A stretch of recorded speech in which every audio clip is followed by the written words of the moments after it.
ایک ملک جہاں ایک طرف سامورائی اپنی تلواروں کے ساتھ لڑے تو دوسری طرف روبوٹس انسانوں کا کام کرتے ہیں، جہاں پرانی روایات جدید ٹیکنالوجی کے ساتھ چلتی ہیں اور جہاں ہر چیز میں ایک راز چھپا ہوتا ہے۔ جی ہاں، یہ ہے جاپان۔ آج کے اس ایپیسوڈ میں ہم دیکھیں گے جاپان کا وہ چہرہ جو اکثر نظر سے چھپ جاتا ہے، اس ملک کی راز بھری تہذیب، پراسرار تاریخ اور دنیا سے آگے نکل چکی ٹیکنالوجی کے بارے میں۔ جاپان، جسے نیہون یا نپون بھی کہا جاتا ہے، ایشیا کے مشرق میں پایا جاتا ہے، جسے چڑھتے سورج کی سرزمین بھی کہا جاتا ہے۔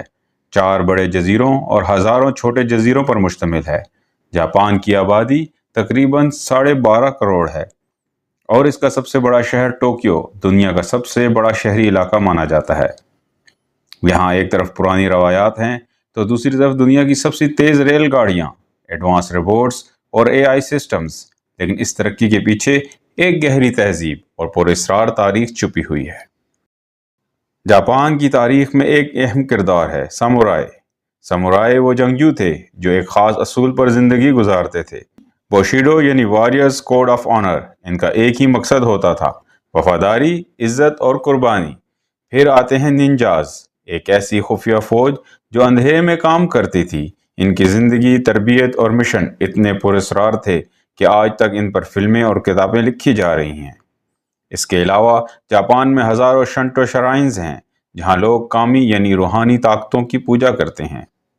یہ دھرم دنیا کے سب سے پرانے اور انوکھے دھرموں میں سے ایک ہے۔ جاپان کی ثقافت بہت گہری اور پرسکون ہے۔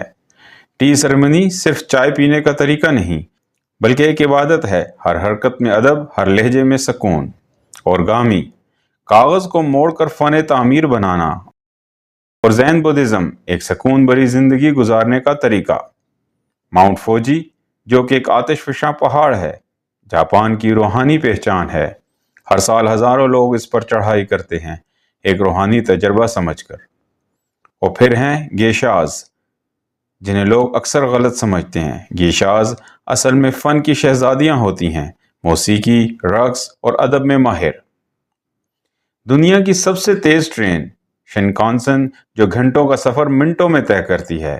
جاپان کے شہروں میں آپ کو ملیں گے روبوٹس جو ریسیپشن چلا رہے ہیں، ہوٹل میں سروس دے رہے ہیں اور کسی فیکٹری میں پورا کام کر رہے ہیں۔ ٹوائلٹس اتنے سمارٹ کہ ٹیمپریچر، سپرے اور یہاں تک کہ میوزک تک کسٹمائز ہوتا ہے۔ یہ ترقی صرف ٹیکنالوجی تک محدود نہیں، جاپان ہر چیز میں نیچر کا خیال رکھتا ہے۔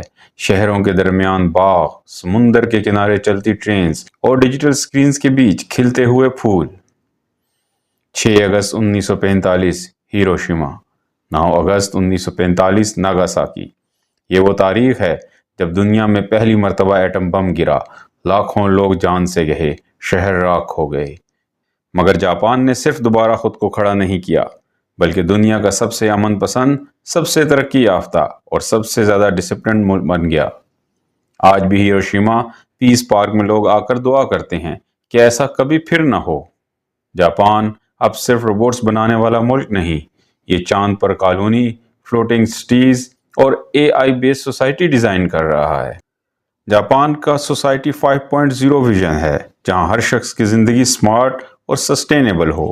لیکن جاپان کے سامنے چیلنجز بھی ہیں، جیسے بڑھاپے کی آبادی، کم بچوں کی پیدائش اور یوتھ کا لونلینس۔ مگر جیسے انہوں نے پہلے مشکل وقت کا سامنا کیا، ویسے ہی اب بھی امید ہے کہ وہ مستقبل میں رہنما بنے رہیں گے۔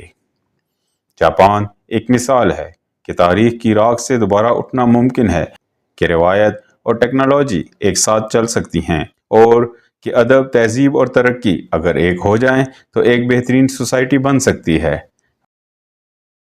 اور اگلی قسط میں ہم جائیں گے کوریا، جہاں کائٹ فلائٹس، کیمچی کی خوشبو اور K-پاپ کی دھنیں ایک انوکھا جادو بکھیرتی ہیں۔